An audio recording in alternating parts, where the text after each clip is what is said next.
My next speaker, or our next speaker, is Dr. Jarod Lyon. He's a freshwater fish scientist with over 20 years of experience across a range of freshwater species, including Murray cod.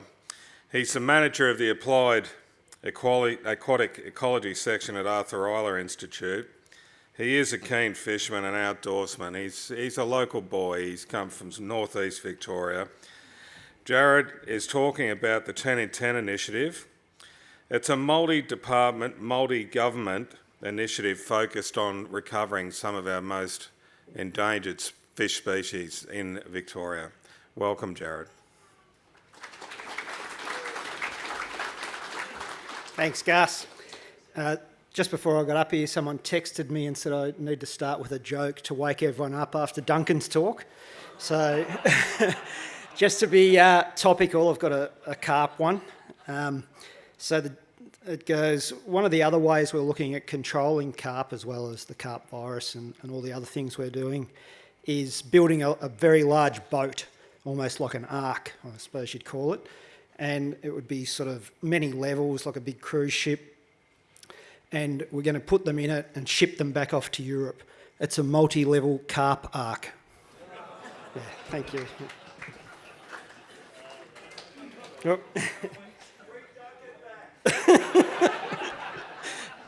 Try the veal. Yeah, so as Gus said, I work at a place called the Arthur Rylah Institute, which is part of DEECA, but do a lot of work with VFA and water authorities and CMAs and all that those sorts of groups. And I'm a researcher by trade, one of the ones we don't need. Thanks, Caitlin. I grew up in the northeast of Victoria.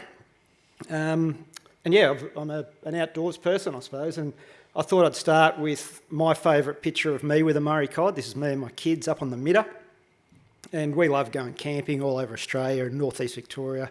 We spend a lot of time, and the reason I love that photo is when I grew up and we went camping, and Trav touched on this a bit too, we never caught any cod, and so we've come a long way. All we caught, pretty hopeless fishermen we were, but there wasn't as many cod around to catch. And nowadays, these are my children, and they caught both those cod. My daughter caught that cod. It's a bigger cod than I've ever caught, and that's fantastic. So we've got a whole nother, cohort of children coming through who are able to catch these fantastic species, which is great, and we should be celebrating that. But there's other species other than cod that are important as well. Some of those species we've got here, you've heard a bit about today. Macquarie perch, they're endangered. Freshwater catfish are endangered in Victoria. We've got various species of river blackfish and the trout cod. And we've also got quite a lot of smaller species that you guys may or may not know about. Down in the southwest of Victoria, we've got the Glenelg mussel. It's critically endangered. There's only a couple of populations left. The South Gippsland spiny crayfish, which is endangered.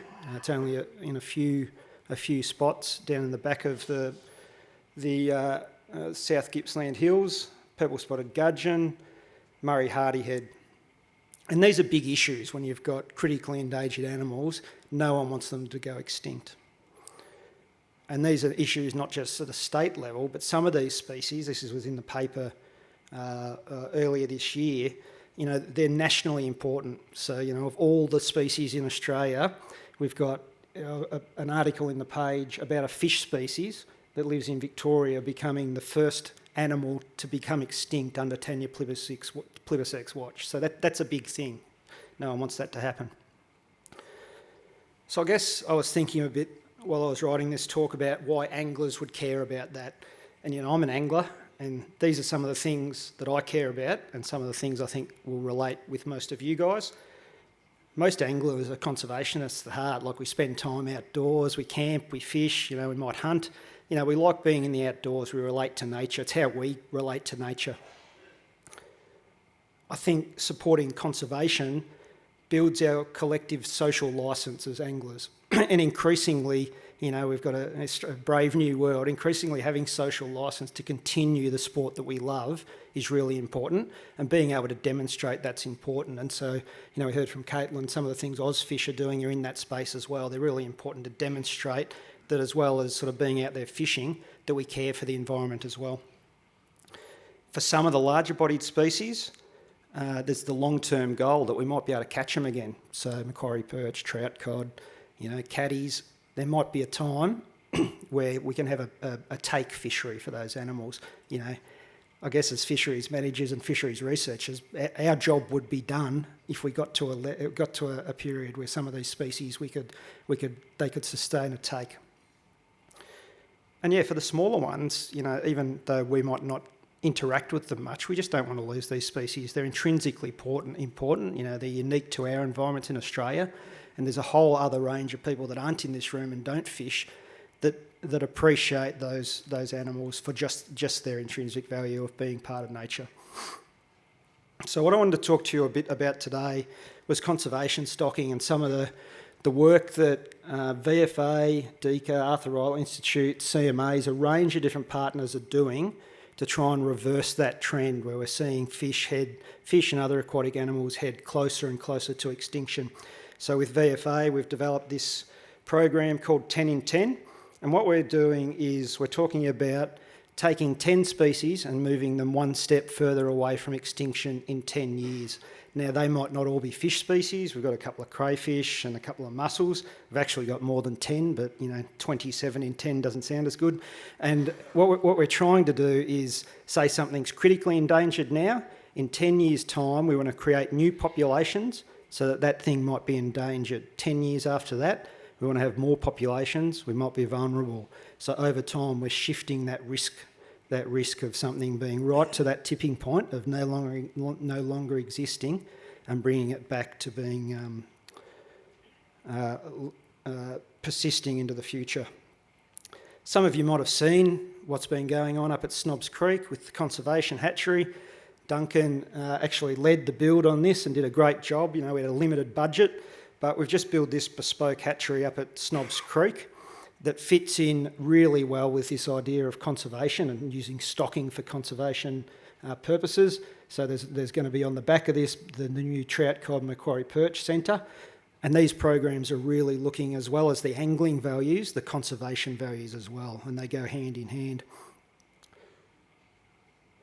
Here's some pictures inside. This is only opened. We officially opened earlier in this year, but in the last few months, we've now got 14 different species of either endangered or critically endangered animals in this one hatchery. And this is a brand new thing for Australia and one of the first times in the world that this has been done, so it's really exciting. These are some tanks where we've got South Gippsland spiny cray, which we're trying to, there's going to be some trials to breed those.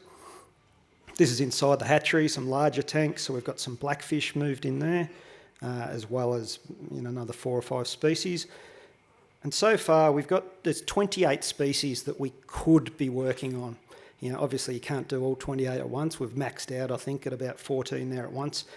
And they're endangered in a range of different ways. So there's a thing called the International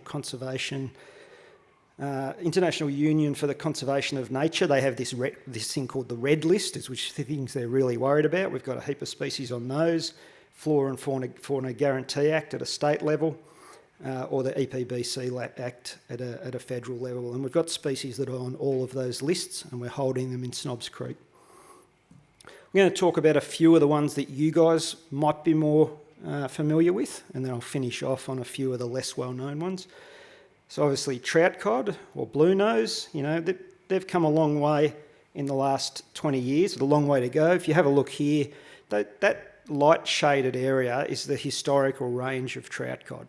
So in large parts of the southern Murray-Darling Basin, they used to be really common, up until the early 1900s. By 1990, you can see those 2 little black bits below Macquarie. There was a few left and in Sevens Creeks. And, this is an old map because I just smashed it together last night off the web.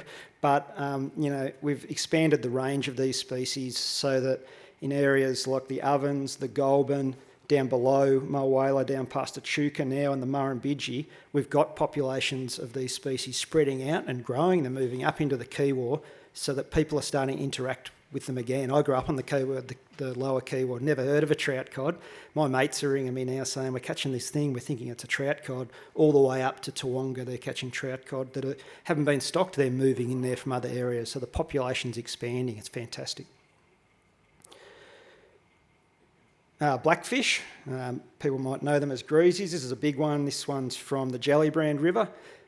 North of the Divide, they don't grow this big, but south of the Divide, for those of you that are from coastal areas, might know that you get really large blackfish. They're actually different species. The ones we get north of the Divide, this is a little one, called a two-spined blackfish. There's 2 or 3 species sort of north of the Divide. This is one you get the top of the ovens, the Kiwar, areas like that. Beautiful fish. You can see the colours are very similar to a Murray cod. This is a bit of a horrible diagram, but this is the different species of blackfish. What's a tench? A tench fish?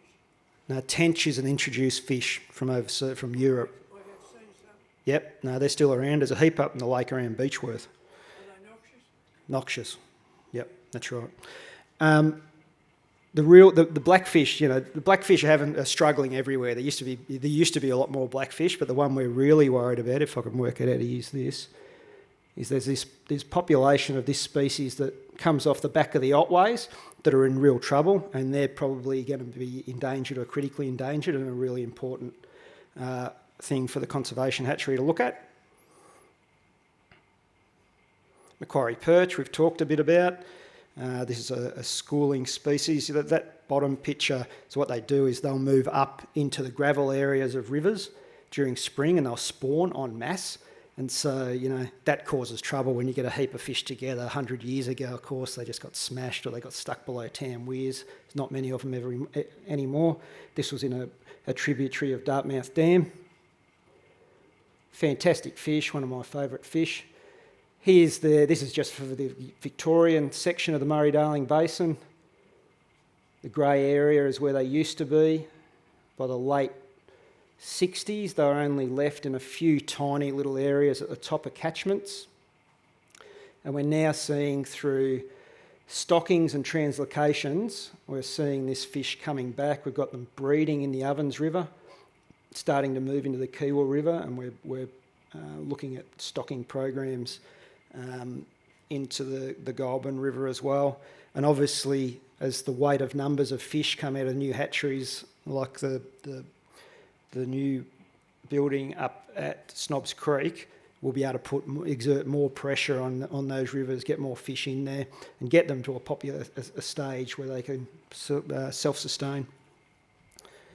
Catfish or catties, used to be a lot of those around the world. Lovely looking fish. Hello to Duncan again.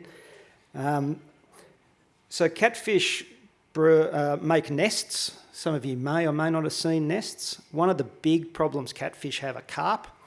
Obviously, carp and catfish live in very similar type of habitats. And so, when you get carp in an area, they get in amongst the nests, interrupt the spawning. So there's a couple of catfish there. They do this cool courtship ritual. And, catfish are one of the ones that, we're really keen to put a bit of pressure on, get some breeding techniques developed and get them back out into areas in conjunction with some carp control efforts. I'll finish on just a couple of the early wins we've had up at the hatchery. We've had, we've been into the building for about 3 or 4 months now, so it's not that long. And, moving 14 species in there has been massive. But we have had some early wins, and I'm going to focus on a couple of those. The first one is the Glenelg mussel. The Glenelg mussel lives in 2 or 3 tiny streams down off the Glenelg River, funnily enough. And it's on the federal threatened species minister, Satania Plibersek's list of top 100 threatened species in Australia. So nationally it's important. They're worried it's going to blink out. These are the sorts of habitats they live in. Those habitats are under pressure because they get a lot of sediment now, and these animals live into the sand substrate. When a heap of sediment comes in, it kills them, basically. So this is some people out there collecting. They call it brailing, so collecting broodstock. You get into the river in the cold water and fiddle around until you find them. This is a picture of these Glenelg mussels.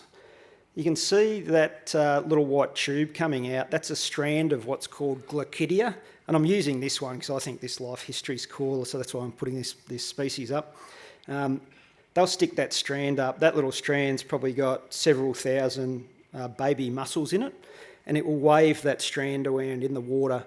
And what happens is fish will come in. They'll think it's basically a lure. They think that is a worm. They'll attack it, and those little baby mussels that are on that strand attached to the fins of the fish or to its gills, and they've got to spend a month on that fish, and then they drop off. If they don't have the fish there at the right time, then they can't complete their life cycle. It's the same way that Murray River mussels spawn. So you might know the Murray River mussels, they do the same thing. So we've actually bred some of those. This is what they look like under a microscope, ready to snap onto a fish's gills or onto its fins. Pretty cool little things. So thousands of those out there waiting to jump onto a host fish. And when you look up close, it's like a tiny vampire, I suppose. So something that many people don't see, but that is, a pretty cool thing that we should celebrate. It's a really cool little animal. You might remember this that I talked about early on, about the galaxids that we're really worried about nationally. So just in the last few weeks, we've actually bred some of those up at Snobs Creek, so for the first time ever in captivity. So, the guys at Snobs Creek have done a fantastic job. And this is those animals swimming around in a tank ready for release. So I guess just to finish it off, here's what we're trying to do. We're coming up with these fact sheets. This one's for Macquarie perch, just for an example. This is the areas where that fish exists at the moment in green. These are the areas where they aren't. And what we want to do over time with all these species is identify those areas where they aren't, and we want to turn that red into green. And it's a real simple thing that we can all grab onto about threatened species recovery that we're really excited to be talking to people about, and we really want people to get behind. Thank you.